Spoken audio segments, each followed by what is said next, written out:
I'm talking this morning here at the offices of Daphne Caine in the government building. You released overnight, I think it was about midnight, I got the email come through that you've decided to stand down as a children's champion. We'll come to that in a minute. Can you explain first of all what the job was and your aspirations and that sort of thing? So can we go right from the beginning? This job was created for you, or did you pick it up first of all? No. The post was previously held by Dudley Butt, a former MLC, and he actually started in the role when he was a member of both the Department of Education and the Department of Health and Social Care. Actually, I think it was just social care at the time. And he did that for many years. Even after he finished as an MLC, he continued as children's champion, I'm told because no other politician wanted to take it on. And at the time, the prime focus for him was very much following the Commission of Inquiry into the death of young people in care. It had to be very much on looked after children, and also it was about children with disabilities, children in care, or children who were carers. And there was a job description created in about 2009 that was the one that I was handed. And actually it's a job that when the positions in government were being discussed, this was very much a role that I put to the Chief Minister that I would relish in if I was given the opportunity to take it on. So happily, I was delighted when Chief Minister appointed me, but he made it clear it's the Chief Minister's children's champion, it's a role in his gift and it reports to him. I think the difficulty started perhaps that when I was given the job description, it's based on the United Nations Convention on the Rights of the Child, and it's the right to education, right to family life and all the other things. So very much it was a post that says to promote the position of children's champion and to champion the rights of all children across all departments. And when I started doing the role, that's what I did, and it's very much been a reactive post, driven by the public contact of the current issues and the problem that they have accessing government services, or mainly actually the lack of provision or the gaps in provision of government for children. And that's where I came from. So the first report I actually completed in August and sent it through to the Chief Minister, and that was eventually published by Cabinet Office in January. And since then I've had many different issues raised that I have been working on and speaking to a wide range of people about, particularly charities, therapists, parents, mainly parents at the end of their tether, particularly children in crisis, access to services, education, and a whole raft of every kind of full spectrum of services and issues for children. So anyway, I became aware in the early March, I think, that they were reviewing the terms of reference for the post. And sure enough, I think it was about the 29th of March, I had an email from Cabinet Office saying COMIN had approved at their meeting that day the new terms of reference for the Chief Minister's Children's Champion, and here they are. And that was just before I think the Chief Minister went away to Australia for a few weeks. So I had a few weeks to really delve into the new role and compare it with the existing role. And I just feel that the whole drive of the new role is very much narrowing the remit into being a champion for looked after and vulnerable children. And I think that's reinforced to me when I wrote a really detailed email, which I've made available on my website, explaining line by line the difference between them. I think the old role was more empowering and wide open to champion all causes for children, and the new one is a particular group. I accept and acknowledge, and I have really enjoyed working with looked after children, but that is only one aspect of the role, and actually the content that I've had has been very much from parents of children on a whole range of subjects. But the Chief Minister's response, I think, to the letter I sent makes it clear that he feels children with parents already have parents to champion their rights, and this role he wants to focus more on the looked after children. Why do you think that's happened? What's made this change of a remit? I think possibly I was doing a job that the Chief Minister didn't want me to do, and it certainly has been very busy. I mean, I would say that the amount of work generated in the children's champion role has at least been equal to my department responsibilities in terms of time, and probably even more so because of the number of calls out of hours and emails, and then sort of the follow-up and the discussions, and then meeting up with people. But you've been doing more than he wants you to do. Why did he want you to cut it back? I'm confused. Are you confused? Well, I think that the way how I perceive the role to be and how the job that Comin wants doing are very different. I think mainly the departments do not want the challenge to their policies. That's fine. Departments make policies. Where I'm coming from, and one thing I feel particularly is now lacking in terms of children's services. When I started, I was chair of the corporate parenting group, which is a group involving looked after children, the VIP, Voices in Participation, the council members of looked after children, and a whole range of people who in education, health and social care, sport, etc., who have some interaction with that group of children. And I've been really inspired by them, actually. They are sassy and articulate. You get a real benefit when the young people themselves are able to attend those meetings. You get a real sense of what they do like, what they don't like, what's going on generally. And actually, every MHK, every politician is a corporate parent. We all have some responsibility to that group.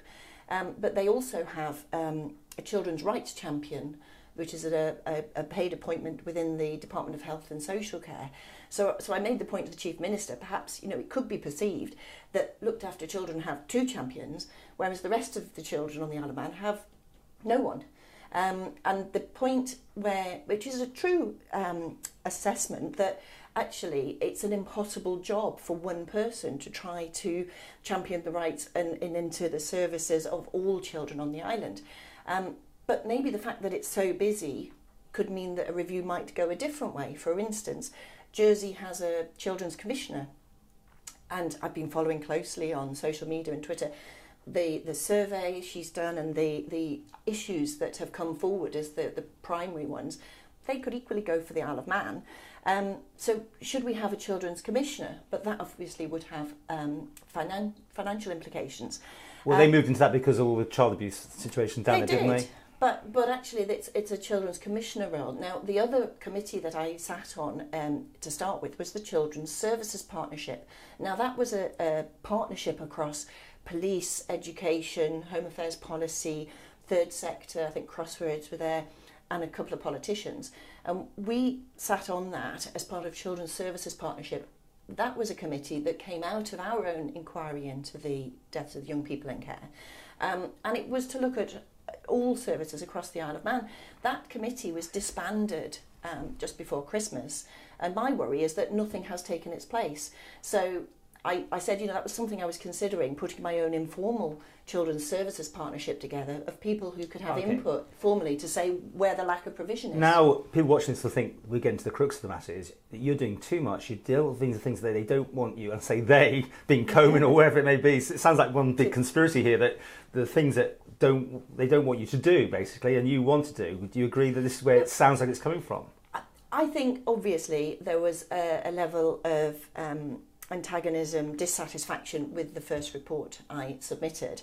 I think, in hindsight, it was a bit rushed. There were things I didn't go into detail. There were things I could have left out.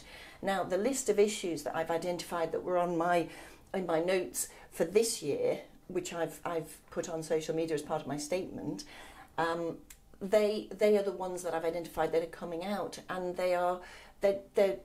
they're significant, and I'm not going to let them go. So I felt that the only thing I could do is to resign the post of Chief Minister's Children Champion to be able to champion the causes for the very, very many people that have continued. You are going to carry on in an unofficial position then? I mean, you're still MHK, so you're allowed to do what you want, right? In that sense. You have a mandate for people to represent them.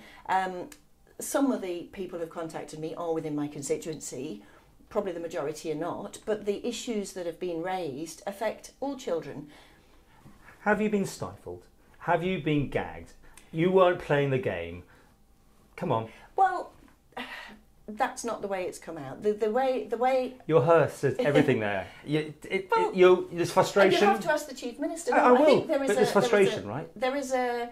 Well, I'm disappointed not to be the children's champion, but obviously the job I'm doing wasn't the role that the Chief Minister wanted doing. It's his appointment. So if I'm not going to restrict myself only to that, and there were other restrictions in the job description over publishing of statistics and reports that I thought you'd never have the ability to publish anything. It would be potentially edited before it's... If I got this right, your remit was squeezed, right? You're saying that... Yeah.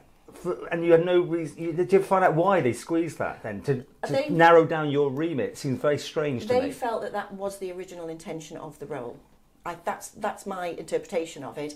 And the public, hearing the Children's Champion, which also was in the job description to promote the role of Children's Champion, well, the public responded, and the very, very many issues that have been highlighted extend far beyond one narrow sector of children to all children's services, education, health, social care, etc. How do you proceed then? You just ask lots of questions now in houses... Tim or house keys, whatever. You can just keep asking questions. I can ask the questions. Who do you direct those to? Is it anyone? Would it be the Chief Minister? Because he... Some. Whichever minister is appropriate for the area of the subject of the questions. But no, I'll certainly be... I've never stopped asking questions. Maybe for the last couple of months I've been a bit quieter because I've been considering my position and what to do about it. And I've also felt terrible when people have continued, because it hadn't been announced. It still hasn't been announced from Cabinet Office. And I did ask for a period so that I was able to attend the last meeting of the corporate parenting group and inform the What committee. time scale are we talking about? When did you resign and when? Well, I suppose that was Monday the 14th of May. And you brought out the press release at midnight overnight? Well, I published it in the early hours. Yes. Yeah. Was that a tough decision? Well, I feel I have to go public because it feels I'm not being open with people to take their story and hear. And sometimes people at the end of their tether about things that have happened or not happened with their children. And I think I have to be honest and say, well, I'm not Children's Champion, but yes, I'm very happy to take this up and pursue it, and also in some ways just steer them to where the departments are that can assist. Sounds like a wheel's come off here somewhere, and you're being quite diplomatic on things, but clearly you're unhappy. Mr. Quayle's not going to be very pleased with you. I'm guessing that you're doing this sort of interviews today anyway, because he'd like this all kept nice and quiet, and you're sitting next to him in Tyrrell. I mean, but seriously, I mean, how worried should the public be that you are now effectively gagged from doing what you thought you could do, and yet no, but in the position you were gagged, that's why you've done, isn't it, what you've done? So you're free to be able to say what you want to say. I'd rather be, I said in my statement, I'd rather be an untrammelled backbencher than a constrained champion, because it's for all of us to pursue the causes and help people. I mean, we're here to get better outcomes for people. So I don't think it's a them and us. I think the role that Coleman, the Chief Minister, wants has a particular focus, which does need a lot of focus, and it's a very important job. But where the feedback I've been having from the public says very firmly that this is there's a massive range of issues that they want somebody to listen to and engage with them on. If the remit went back to what it was, would you be prepared to retake the position? If it was more open, I don't think that's going to be up for consideration. That's why I asked you. So would you be prepared if it happened? I'm going to continue fighting for what I believe in, and hopefully I'm on the side of children and young people on the Isle of Man. And all I'm interested in actually is making things better and improvements in service and the lack of provision. So however I can most effectively do that is how I'll do it. Okay, well, we'll put on the screen your website, which has got the full report. The full statement is on Cane for Garth Facebook page, and my website is daphnecaine.im.